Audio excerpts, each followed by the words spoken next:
There's something deeply unsettling happening to our children's bodies. In 1386, court records from England describe a 7-year-old peasant boy who helped his father carry a fully grown sheep roughly 140 pounds over half a mile to market.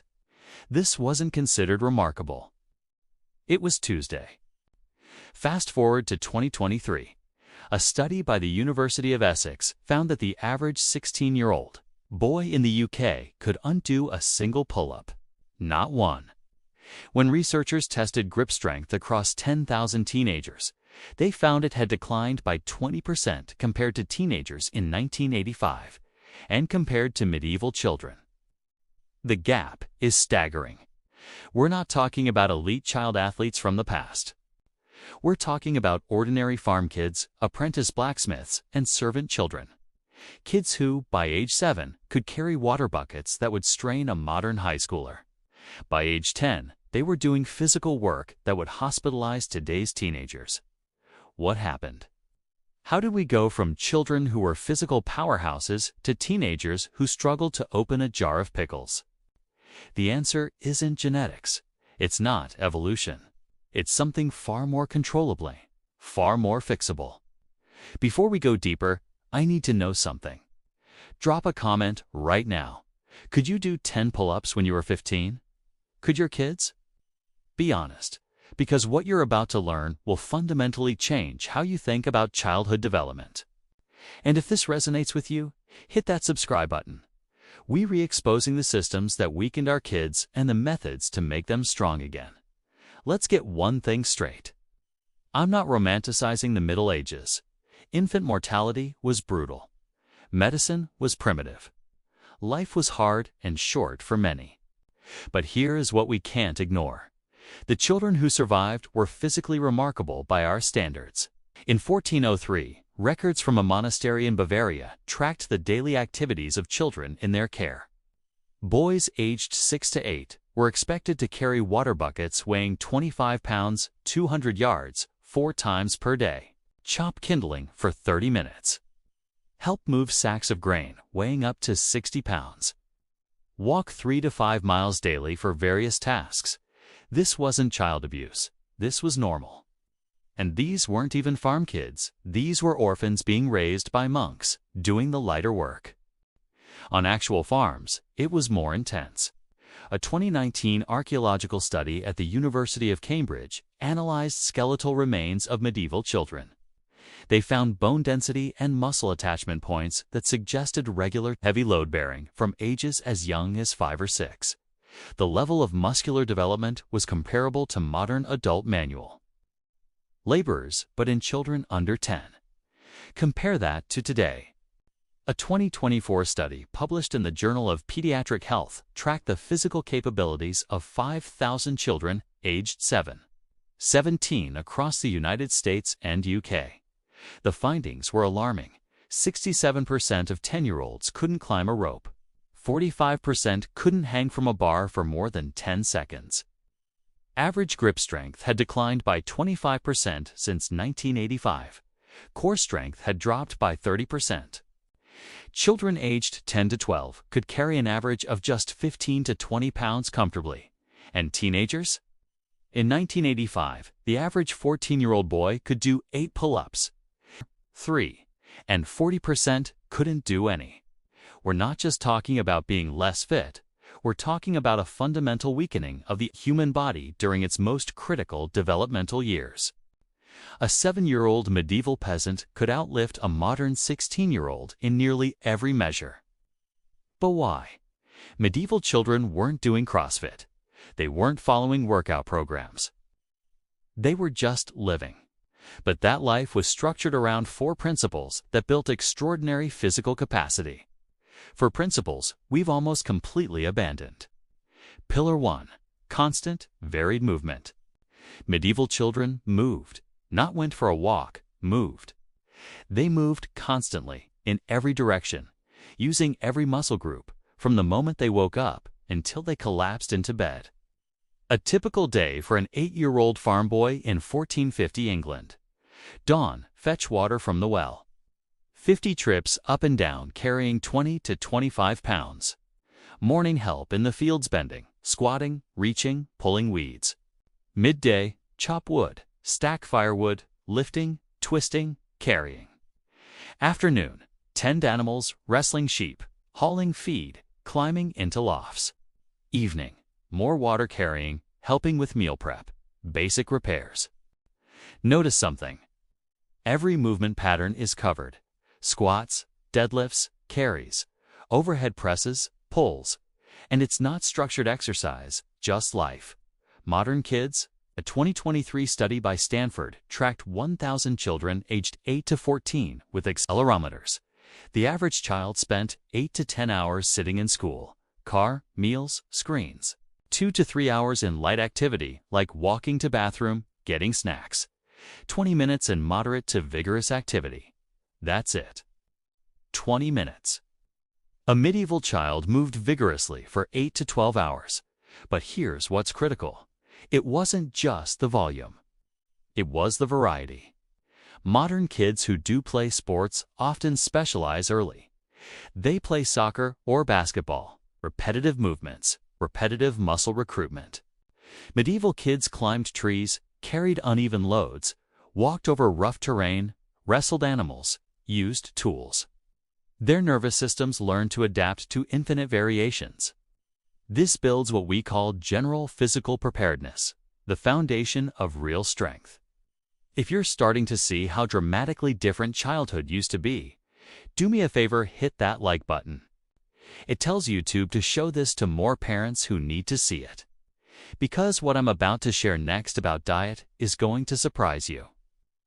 Pillar 2. Simple, dense nutrition. Here's where it gets interesting. Medieval children didn't eat healthy by modern standards. They ate simple, calorie-dense food. Lots of bread, porridge, meat when available. Cheese, milk, root vegetables, no variety. No superfoods. No supplements. But here's what they also didn't eat.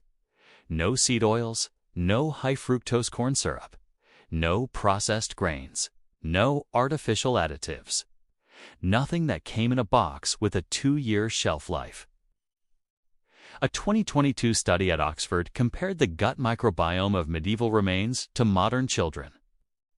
The medieval kids had 40% more bacterial diversity, a marker of metabolic health. Their bones showed higher mineral density despite less complete nutrition. Why? Because their food was real. A loaf of medieval bread was stone-ground whole grain, water, salt, and natural yeast.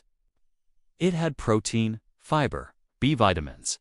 A modern white bread, stripped grain, 15 additives, high-fructose corn syrup, and virtually no nutrients unless fortified. Medieval kids ate to fuel work.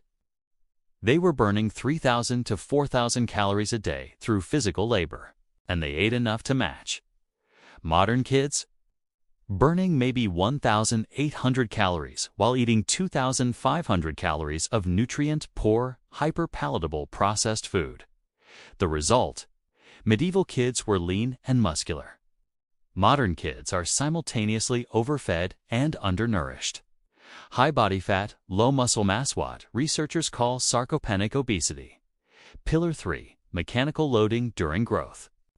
This is the secret that modern exercise science is only now rediscovering. There's a critical window during childhood ages 6 to 14 when bones respond dramatically to mechanical stress. When you load a growing bone with weight, it doesn't just get denser, it reshapes itself. It builds thicker cortexes, larger muscle attachment sites, more efficient leverage points. Medieval children were loading their bones, daily, carrying, lifting, pulling, climbing. During the exact years their skeletal system was most plastic. A 2021 study in the Journal of Bone and Mineral Research compared the femurs of medieval children to modern children. The medieval bones were 20 to 30% denser and showed structural adaptations that improved strength-to-weight ratio. Modern kids? We actively prevent them from loading their bones. Don't carry that. You'll hurt your back. That's too heavy for you. Be careful climbing that. We've wrapped childhood in bubble wrap, and it's destroying them. Pediatric orthopedists are seeing an epidemic of stress fractures in young athletes' bones that can't handle the load of sports, because they were never conditioned through childhood to bear weight. Meanwhile, a medieval 9-year-old was carrying 50-pound sacks without a second thought. Their bones had been progressively loaded since they could walk. They were antifragile. They got stronger from stress. Pillar 4. Natural movement patterns. Medieval children learned to move by moving. They squatted because that's how you sat when there weren't chairs. They crawled under fences. They climbed trees to pick fruit. They jumped across streams. They balanced on logs. Every movement humans evolved to do, they did, daily. Physical therapists call these primal movement patterns: squat, hinge, lunge, push, pull, twist, carry. Modern kids, most can't do a proper squat. Their ankles and hips are so tight from sitting that they topple backward. A 2023 study tested 500 children aged 8 to 12 on basic movement patterns. 73% couldn't touch their toes. 81% couldn't do a deep squat with heels down. 54% couldn't balance on one foot for 30 seconds. These are movements that should be automatic. A 7-year-old medieval child could squat for hours while working in a field. They could climb like a monkey. Their proprioception, body awareness in space, was extraordinary because they used it constantly. We've taken movement-rich childhoods and turned them into movement deserts. And the cost isn't just weakness, it's injury. When modern kids finally do try to be active, their bodies can't handle it because they never learned the basics. Let's be brutally honest about what we've created. We've engineered the weakest generation of children in human history. And it's not just physical. Research from the University of Georgia found that physical strength in childhood directly correlates with confidence and self-esteem, academic performance, social status among peers, mental health outcomes, resilience to stress. Medieval children grew up knowing they were capable. They could do hard things. They contributed meaningfully to their family's survival. That built psychological strength alongside physical strength. Modern kids, many feel powerless. They can't do basic tasks. They're dependent on adults for everything. They spend their time in passive consumption screens, social media, games. No mastery, no competence. Just endless dopamine hits that leave them feeling empty. And when life gets hard they have no physical resilience to draw on. Medieval children knew they could endure because they had. Every day. Here's the good news. We can fix this. You don't have to time travel. You don't need a farm. You just need to steal the principles that worked. Start with movement volume. Modern kids need to move more. Way more. Aim for 3 to 4 hours of varied movement daily. Not structured exercise, just active play. Climbing, carrying, building, wrestling, running. Create a backyard obstacle course. Get them involved in household chores that require lifting and carrying. Walk or bike instead of driving when possible. Make movement the default, not the exception. Load them progressively. Give children age-appropriate challenges.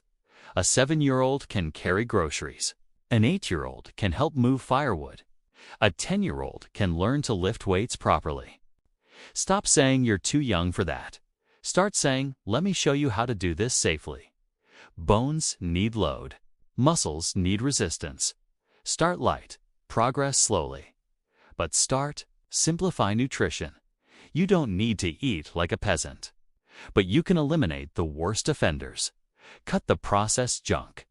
Focus on whole foods. Meat, eggs, dairy, vegetables, fruits, whole grains. Let kids eat enough to fuel activity. Stop restricting calories on active children. They need energy. They need protein. Feed them real food and let their bodies do what they're designed to do. Teach movement patterns. Get your kids squatting, crawling, climbing, hanging. Make it play. Build these patterns into daily life. Squat to pick things up. Hang from a bar at the playground. Climb trees when it's safe. their bodies will remember. These are human movements. We're just reteaching what was lost. I know what some of you are thinking, but medieval kids had to work. They had no choice. We're not going back to child labor. You're right, we shouldn't. Medieval childhood was hard. Too hard in many ways, but we've overcorrected. We went from children doing too much to children doing nothing. There's a middle ground. Children can be physically capable without being exploited. They can be strong without suffering. The goal isn't to recreate 1350. It's to reclaim the physical literacy we lost. Modern society has made childhood comfortable. But comfort isn't kindness. When we prevent children from struggling physically, we're not protecting them. We're weakening them.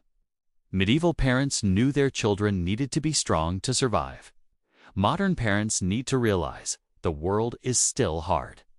Your kids still need to be strong, not for survival, but for thriving.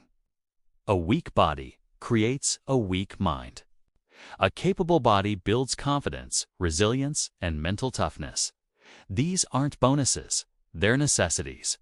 If this changed how you think about raising strong kids, do two things right now. First, subscribe to this channel.